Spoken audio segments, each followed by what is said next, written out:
According to the Journal of the American Medical Association, opioid overdoses have cut Americans' life expectancy by an astonishing 2.5 months. This new analysis was released just 1 month after the largest fentanyl bust in New York City's history, which uncovered enough synthetic narcotics to kill 32 million people. The NYPD is now on a hunt to stop those trafficking this lethal drug. But now, a big question has arisen. Could the opioid crisis permeating middle America be making its way to the Big Apple? This wouldn't be the first time a drug epidemic has invaded our great city. With the latest on this development is Pastor Michael Walron, author of the City Limits article that explores this revelation. Pastor, welcome to the show. Thank you for having me. So, when you talk about your concerns about the way the opioid epidemic is being handled versus previous drug epidemics, first of all, what exactly are you talking about? Well, what is amazing now, I think, when we think of the opioid crisis and we hear the language associated with us, especially from even the president on down to local legislators and politicians of the like, the language now is of empathy and compassion.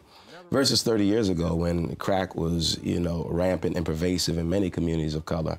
The language is that of scorn and really a criminalization of a disease in many ways. And so I was struck by how now there's this desire to rehabilitate those who are on drugs, to find compassionate mechanisms to bring about healing in the lives of people who are being ravaged. Now, we know that most of the opioid crisis now, as it is spoken of, we find in middle America, or suburbs, or in rural communities.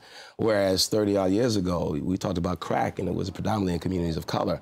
But the language is different. Then it was, how do we seek to end this, not disease, but now how do we end the crime associated with us? And there was this not only criminalization of disease, but it was dehumanizing language used to many people in the communities of color.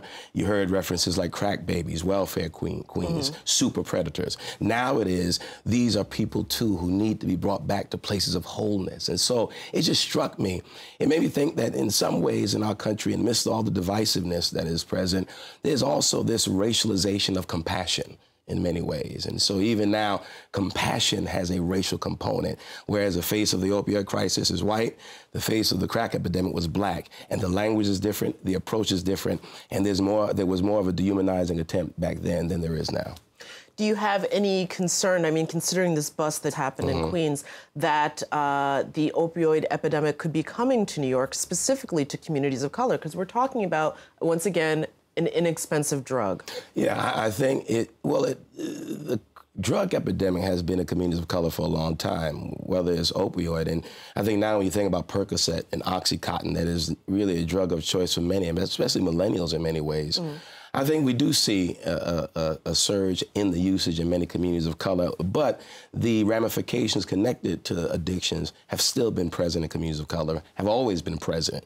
My concern is that in the midst of trying to bring healing to those who suffer from opioid addiction, that we don't forget the countless number of underserved communities, communities of color, African-American communities, Latino communities, that have been suffering under drug addiction for years, and there hasn't been this same compassionate language and approach to bring about healing. Incarceration and healing are two different languages we speak. Then it was, how do we put them in jail? How do we end the scourge of the drug addict, the crack addict? Now it is, how do we heal these communities and bring wholeness? That is my concern, that in the midst of trying to find ways to bring about healing and wholeness, we don't leave behind those communities that have been dealing with drug addiction for years. Well, could you then make the argument that there have at least been some steps moving forward, like we've changed some of the drug laws, there's been a strong push to change the marijuana laws specifically in New York State. Things of that nature. Has that helped move the needle at all and made things a little bit more fair? I mean, when you think of the Fair Sentencing Act of 2010, that was really contrary to the Anti-Drug Abuse Act of '86 that brought in mandatory minimums. Yes, there has been a concerted effort to really reduce the inconsistency in rates of incarceration and sentencing time that we saw as a great disparity, 30 years ago, where you could be caught with 50 grams of crack and get 10 years, and versus it would take 5,000 grams of cocaine to get the same 10-year sentence. So I think there's been an attempt to really take away the disparities with regard to sentencing. I'm just more more focused or thinking about the existential ramifications of people who see themselves dehumanized and demonized because of crack and drug addiction versus those now who are being humanized in the language of rehabilitation. I'm just concerned that these communities of color, in the midst of the widespread desire to bring about rehabilitation, are not forgotten about, that are still dealing with this. You speak of the legalization of marijuana. You know, I hope for the day in many ways, and it's funny hearing a clergy person say this, that it becomes legalized primarily because if you think about the rate of incarceration among African Americans for marijuana possession, and 60% of incarcerations in this state are because of drug or marijuana possession. My fear is that there'll be lobbyists pushing against this because many of our prisons are upstate in rural communities that thrive off of this prison, of the private prison industry.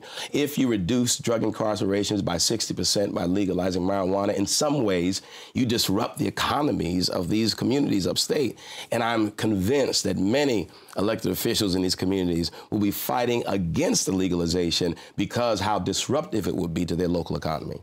What is it that we've learned from the crack epidemic that we could apply to help make us better stewards of helping people through the opioid epidemic? You know, during the election, the presidential campaign election, I remember hearing former President Bill Clinton offer an apology for the Clinton crime bill that really led to this mass incarceration on many levels connected to drug addiction in many African-American communities.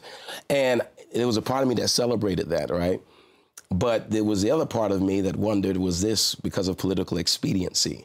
And I think as we look back, we saw the destructive and I think chaotic ramifications that took place because of these attempts to wipe out drugs, but really wipe out communities in some way. You think of the hundreds of thousands of African Americans who went to jail because of minor drug infractions. You think of their futures that were really stunted because now that record is a stain and a scar upon their future possibilities. You think of the countless children who grew up without their parents because of these mandatory minimums and, again, based on minor possession. When you think about that, I hope that as we move forward, we think about the communal impact on communities, especially of color, when we begin to take hard lines instead of healing lines in our communities. I hope we've learned from the devastating impact of how we dealt with those during the crack epidemic so that we begin again to make people whole and begin to humanize people. The language used now is a humanizing language versus 30 years ago was a dehumanizing language.